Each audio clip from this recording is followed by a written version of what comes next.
Boris Johnson revealed what turned him against the European Union forever, in a throwback interview. According to the Sunday Times, Prime Minister Boris Johnson is to take personal charge of Brexit negotiations on his return to work as he attempts to put pressure on the EU to make concessions on fisheries and regulatory alignment. The former London mayor, who will be advised by his chief negotiator David Frost, believes it is time to inject fresh political impetus into the process after deadlocked talks last week. Downing Street has not yet released details of the new strategy, but the government is expected to focus on finding new ways to inject energy and to short-circuit rigid formal negotiations that are running out of time. Mr. Johnson will hold talks with President of the European Commission Ursula von der Leyen, and one source told the publication the Prime Minister will tell her the EU's mandate is clearly not a realistic solution. Brussels still insists on maintaining its current fishing rights in British waters and wants London to agree to a number of EU regulations, including environmental standards, workers' rights and state aid rules, something Mr. Johnson has pledged not to do. If the negotiations have not produced any breakthroughs by June, both Britain and the EU will be headed for a trade cliff edge at the end of the year.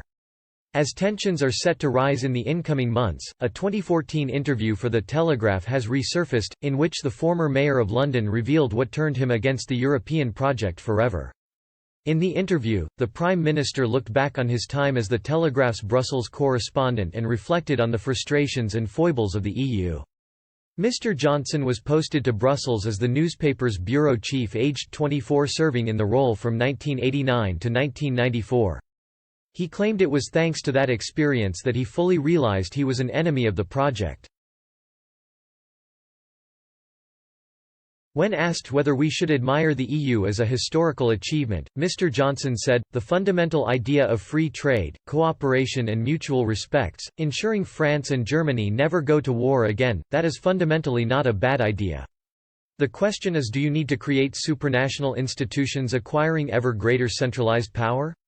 I became convinced in my time in Brussels for the Daily Telegraph that it was not necessary.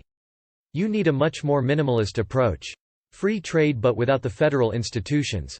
Mr. Johnson also compared the EU to someone deliberately ordering a very expensive meal when the group has decided to split the bill. He said, the EU would be a lobster. Because the EU, by the very way it works, encourages participating members to order the lobster at the joint meal because they know the bill is going to be settled by everyone else, normally by the Germans. Mr. Johnson drew attention to the fact that some countries pay far more to the EU's budget than others. Germany often ends up fitting the bill, as the industrial European power pays the largest share of the EU budget. It is also the biggest net loser as a proportion of its gross national income. The UK, meanwhile, pays in the third largest contribution to the EU money pot and is also a net giver, contributing the sixth most as a proportion of its income, according to Full Fact. It became one of the main arguments for leaving the EU during the 2016 referendum. Brexiteers long argued that money being contributed to the EU could instead be spent closer to home, investing in services in the UK.